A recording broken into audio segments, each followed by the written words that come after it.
और याद रखना आप सब, आपके पास सब कुछ है, लेकिन आपके हृदय में महादेव की भक्ति नहीं है ना, तो आपके पास कुछ भी नहीं है। और आपके पास कुछ भी नहीं है, धन संपत्ति वैभव जमीन जागीर कुछ भी नहीं, लेकिन आपके हृदय में जो महादेव की भक्ति है, तो आपके जैसे कोई धनवान नहीं है और आपके जैसा कोई धन्यवाद के पात्र भी नहीं है। ये शिव है, ये महादेव है। इसलिए बहुत दिल से कहता हूं, कभी दुखी होने की जरूरत नहीं है। कभी मन विचलित है, मन अशांत है, कहीं के द्वार नहीं मिल रहा है, कहीं कुछ दिखाई नहीं देता, भगवान शिव जी के पांव। और शिव पुराण ग्रंथ में कहा कि जो कोई मनुष्य महादेव को खीर अर्पण करके महादेव के भक्तों को खीर का भोजन कराते हैं, उसके कुल में, उसके परिवार में सद दरिद्र तो न जाएगा, उसके घर में निर्धनता नहीं आती, उसके घर में दरिद्रता नहीं आती। इसलिए महादेव जी को खीर प्रिय है। आपने महादेव सीरियल देखी होगी, देव का देव महादेव। इनमें मैनावती पार्वती को मिलने के लिए जाते हैं, तब पात्र में खीर लेकर जाते हैं, दूध में से बनी हुई पकवान महादेव को अर्पण करें। और विशेष प्रकार के शिव जी के नैवेद्य में खीर, गाय के दूध में से बने हुई चावल युक्त सुंदर केसर मिलाकर और जायफल इलायची सुंदर सुंदर भगवान महादेव को खीर का नैवेद्य अर्पण करें। कभी अवसर मिले तो जरूर शंकर जी को खीर अर्पण करके महादेव के भक्तों को खीर का भोजन करना चाहिए। जो कोई मनुष्य विलुष के नीचे, कोई शिवव्रतम महादेव का परम भक्त है, उनको विलुष के नीचे विराजमान करके खीर का भोजन कराओ। इसके कुल में, उसके परिवार में कभी निर्धनता नहीं जाएगी। ये शिव महापुराण ग्रंथ ने कहा। इसलिए कभी अवसर मिले तो, और घर में भी कभी कभी खीर का भोजन बनाओ, अपने बच्चों को खीर खिलाओ। खीर एक औषधि भी है, यज्ञ में भी खीर की महिमा है।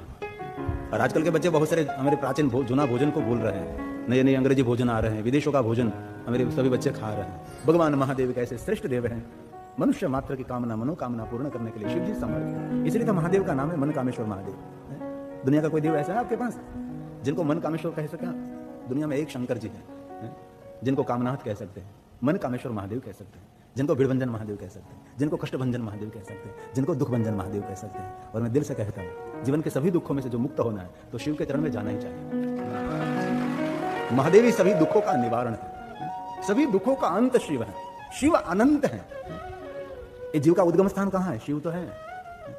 और शिव का अंतिम स्थान कहां है? वो शिव तो है। और कोई भी पुराण में देखो आप, सबने महादेव की उपासना की, महादेव की साधना की, महादेव की आराधना की। कोई भी ऋषि ऐसा नहीं है जिसने महादेव का आराधन नहीं किया। दक्ष महाराज कितने प्रजापति थे, कितना उसका हंगामा था, लेकिन उसने भगवान महादेव की पूजा का बहिष्कार किया, तो सप्त ऋषियों ने दक्ष का आंगन छोड़ दिया था। तो जहां शिव नहीं होते वहां कभी सप्त ऋषि नहीं रह सकते। ये महादेव है। किसी के घर कोई ऐसा दिव्यांग बच्चा जन्मा हो तो कभी ऐसा बोलना नहीं चाहिए कि उसके कर्मों का फल है, तो आपको ये कर्म भोगना पड़ेगा। और कोई निसंतान दंपति है, उनके लिए कभी ऐसा बोलना नहीं पड़ता, बोलना नहीं चाहिए कि निसंतान है।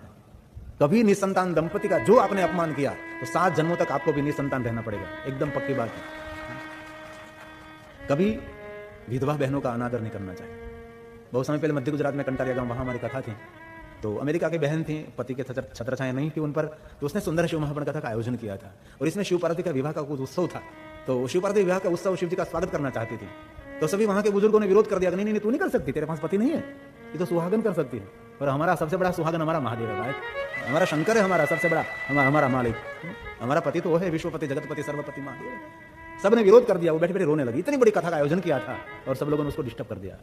और समाज के ऐसे बहुत सारे रिवाज होते हैं, समाज की प्रगति में रुकावट भी करते हैं। ऐसे ऐसे रिवाजों को दूर करना चाहिए। तो रोने लगे, मेरे पर बात पहुंची कि ऐसा हुआ है। तो मैं सबको मिला, मैंने कहा महादेव का स्वागत, महादेव की विवाह विधि सब कुछ जो बहन आयोजक हैं वही बहन करेगी, और जो कुछ पाप लगेगा मेरे पर, मेरी जिम्मेदारी, मेरे सर पर मैं लेने के लिए तैयार हूं, लेकिन उसको हम नाराज नहीं करेंगे। और मैंने कथा में बाद में कहा कि आप एक तरफ विधवा बहनों को गंगा स्वरूप कहते हैं, तो दूसरी तरफ उसको अमंगल मानते हैं। तो जिन नारी को गंगा का स्वरूप मानते हैं, तो गंगा का कभी अपशोकन हो सकता है? गंगा का कभी तिरस्कार हो सकता है? हमारे सनातन ऋषियों ने कितना बड़ा सम्मान दिया है। जिन नारियों के ऊपर पति की छत्र छाया नहीं, उसको हम गंगा स्वरूप मानते हैं, साक्षात गंगा का प्रतीक मानते हैं। गंगा का कभी अपशोकन नहीं होता। ऐसे बहुत सारे रिवाज दुनिया में हैं जो रुकावट करते हैं समाज में, दूर करो उनको। ये मुझे विनू भाई की बात बहुत अच्छी लगी, सरपंच विनू भाई की, कि मेरे आदिवासी समाज में देवियों के नाम पर जो मरघे और बकरे काटते थे, हम धीरे धीरे उनको बंद करा रहे हैं। ये कितनी बड़ी क्रांति है। ऐसा कोई मर्द जागे, समाज के अंदर जो कुरिवाज है, समाज को आगे ले जाने में को अवरोध विरोध कर रहा है, उसको दूर करो जड़ में से। बहुत सारे समाज में दहेज लेने की प्रथा अभी भी है। कहीं लड़के का बाप, कहीं लड़की का बाप पैसा लेता है। कभी लेना नहीं चाहिए, कभी नहीं। इसलिए भविष्य की चिंता करने की आवश्यकता नहीं है, चिंतन जरूर करना चाहिए। भविष्य का जो चिंतन नहीं करता, उसके आंगन में दुख अपने द्वार पर खड़ा है। इसलिए थोड़ी सोच लंबी होनी चाहिए।